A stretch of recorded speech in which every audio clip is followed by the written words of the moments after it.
Varicose veins కి సరైన చికిత్స కోసం సంప్రదించండి ఎవిస్ హాస్పిటల్.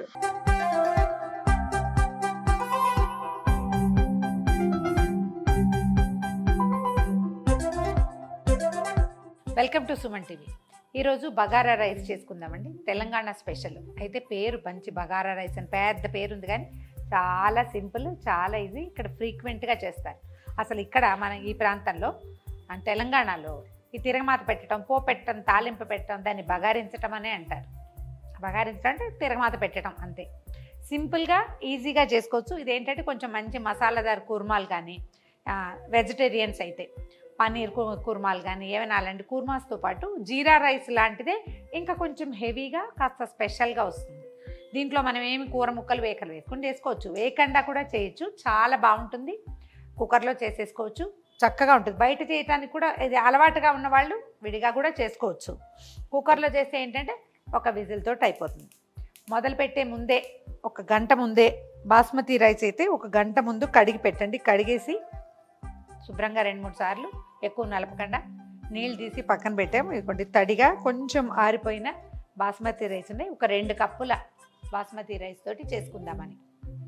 ఈ బగారా రైస్కి నూనె కంటే నెయ్యి చాలా బాగుంటుందండి తాలింపుకి. ఒకవేళ మన దగ్గర అవకాశం లేకపోతే నూనె వేసుకోవచ్చు, కానీ ఒక స్పూను నెయ్యి కూడా వేస్తే బాగుంటుంది. ఓ 2-3 స్పూన్ల నెయ్యి వేసాను, ఇంతే. ఇంకా పైన ఇంకేం వేయను. దీంట్లోకి ఏంటంటే 2 పెద్ద ఉల్లిపాయలు చీలికలు మనం పకోడీలకు చేస్తాం కదా, అట్లా చీల్చి పెట్టాను. ఒక 1/2 డజను పచ్చిమిరపకాయలు. కొంచెం మసాలా దినుసులు ఒక్కొక్కళ్ళు ఒక్కో రకంగా వేస్తారండి. షాజీరా ఇంపార్టెంట్. మామూలు జీరా వేస్తే మనకి జీరా రైస్ వాసన వచ్చేస్తుంది. షాజీరా వేసుకోవాలి. తర్వాత ఏమో లవంగాలు, ఏలక్కాయలు, దాల్చిన చెక్క ఇవన్నీ వేసుకుని కొంచెం జాపత్రి ఉంటే అది, తర్వాత ఏమో ఒక జాపత్రి పువ్వు, స్టార్ అనీస్ అంటారు అలాంటివి, ఇంకా మరాఠీ మొగ్గ అలా అనాస పువ్వు అలా కనపడతాయి కదా, వాటిని కూడా వేసుకోవచ్చు మన ఆసక్తిని బట్టి. వాసన బాగుంటుంది వాటి వల్ల. నెయ్యి కాగిపోయింది. దీంట్లో జీడిపప్పు చాలా బాగుంటుందండి. మామూలు బిర్యానీలు కంటే కూడా ఈ బగారా రైస్లోకి జీడిపప్పు భలే రుచిగా ఉంటుంది. 1 స్పూన్ షాజీరా వేసాను. తర్వాత షాజీరా వేగంగానే ఒక 5-6 లవంగాలు, ఒక 5-6 ఏలక్కాయలు, ఈ మాత్రం దాల్చిన చెక్క, తర్వాత మన దగ్గర ఉంది జాపత్రి, స్టార్ అనీస్ 2 ఉన్నాయి.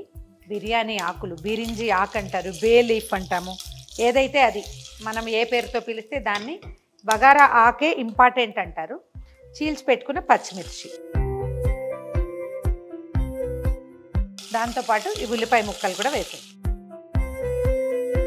జీడిపప్పు కనుక మనం ఈ తాలింపులోనే వేసేస్తే ఇవి ఉడికిపోతాయండి. అలా కాకుండా వేగిన ఇది ఉండాలంటే చివరికి వేయించి పైన వేసుకుందాము. అది మాత్రం వేయలేదు. ఉల్లిపాయల్లో పచ్చిపోయి పూర్తిగా వేగే వరకు ఉంచాక 1 స్పూను అల్లం వెల్లుల్లి పేస్ట్ వేసుకుందాం. ఇది డబ్బాలోదో ఫ్రిడ్జ్లోదో ప్యాకెట్లో కాకుండా ఫ్రెష్గా అప్పటికప్పుడు దంచి వేస్తే వాసన చాలా బాగుంటుంది. పచ్చివాసన పోయేదాకా వెయిట్ చేసేద్దాం. అల్లం వెల్లుల్లి వేగిపోయాక చేతి కొద్ది పుదీనా శుభ్రంగా ఒలిచేసి కడిగి నీళ్లు పిడిచేసి పక్కన పెట్టండి. తర్వాత అందులో సగమే కొత్తిమీర, పుదీనా ఎక్కువ, కొత్తిమీర తక్కువ. మీకు నచ్చుతుందంటే ఫ్రెష్ గ్రీన్ పీస్ కానీ, తర్వాత ఏమో మన మొక్కజొన్నలు కానీ వేసుకోవచ్చు, మందే చాయిస్. ఒక చిన్న స్పూను గరం మసాలా పౌడర్, మనం బిర్యానీలోకి వాటిలోకి చేసి పెట్టుకుంటాం కదా, అది వేసేస్తే సరిపోతుంది. కడిగి పెట్టుకున్న బిర్యానీ రైస్ని ఇందులో వేసేద్దాం. మామూలు బియ్యంతో కూడా చేసుకోవచ్చండి. సొనా మసూరి లాంటివి కొంచెం కాస్త అంటే మెతుకు గట్టిగా ఉండేది, పాత బియ్యం అయితే బాగుంటుంది. కొంచెం అలాగా దీన్ని వేయించేద్దాం. ఎక్కువగా కదపద్దు, స్పీడ్ చేస్తే ఇది ఏమవుతాయంటే మెతుకులు విరిగిపోయి అయిపోతుంది. బియ్యపు గింజలు విరిగిపోతాయి కదా. మసాలా అంతా పట్టేలాగా తిప్పితే సరిపోతుంది.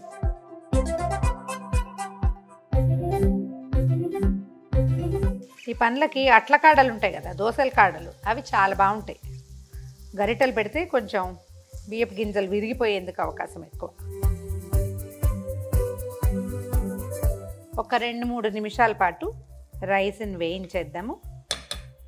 ఇది మనకి బాస్మతి రైస్ ఒక గంటన్నర ఇంచుమించుగా నానింది కాబట్టి ఒకటికి ఒకటి వేస్తే నీళ్లు సరిపోతుంది. 2 కప్పుల రైస్ కదా, 2.5 కప్పుల నీళ్ళు పోస్తున్నాను అంతే.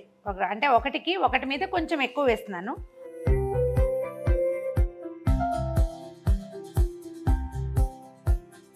రైస్కి సరిపడా ఉప్పు వేసేద్దాము. ఒకసారి పైకి కిందకి కదిపేద్దాం. నెయ్యి సరిపడా వేసాం కాబట్టి పైన ఇంకేం వేయట్లేదండి. ఒక అరచెక్క నిమ్మరసం పిండుదాం, రుచి బాగుంటుంది. అన్నం బాగా విరిబడి కూడా వస్తుంది నిమ్మరసం వేయటం వల్ల. నిమ్మకాయ వేసాక ఒకసారి కదిపేసి మూత పెట్టేసి హై ఫ్లేమ్ మీద ఒక్క విజిల్ రానిస్తే ఈ రైస్కి సరిపోతుంది. కానీ విజిల్ని కదపడం కానీ అలా ఏమీ చేయకుండా ఒక 15 నిమిషాల పాటు దాన్ని అలాగే వదిలేయాలి. హీట్కి దాని అంతటా అది మొత్తం చక్కగా సెటిల్ అవుతుంది. వెయిట్ పెట్టేద్దాము.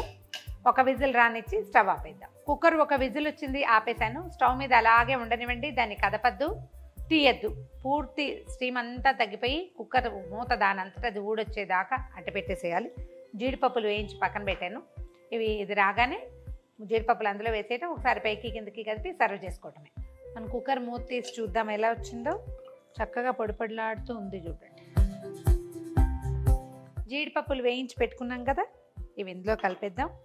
ఒక్కసారి ఎక్కువగా కాకుండా పైనుంచి కిందకి తిరగేస్తే సరిపోతుంది. అడుగంటలేదు, చక్కగా ఎక్సలెంట్గా వచ్చింది.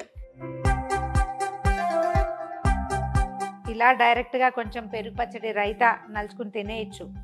ఏదైనా మంచి మసాలాదార్ కూరలు ఏమైనా ఉంటే వాటితో పాటు తినచ్చు. ఎలా కావాలంటే అలాగా.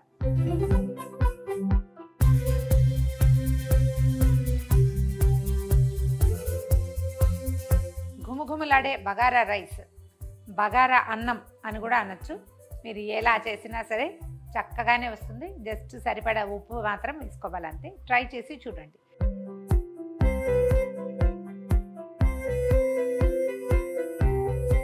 ఈ వీడియో కనుక మీకు నచ్చినట్లయితే లైక్ చేయండి, షేర్ చేయండి. మరిన్ని ఇంట్రెస్టింగ్ వీడియోల కోసం సుమన్ టీవీకి సబ్స్క్రైబ్ చేసుకోండి.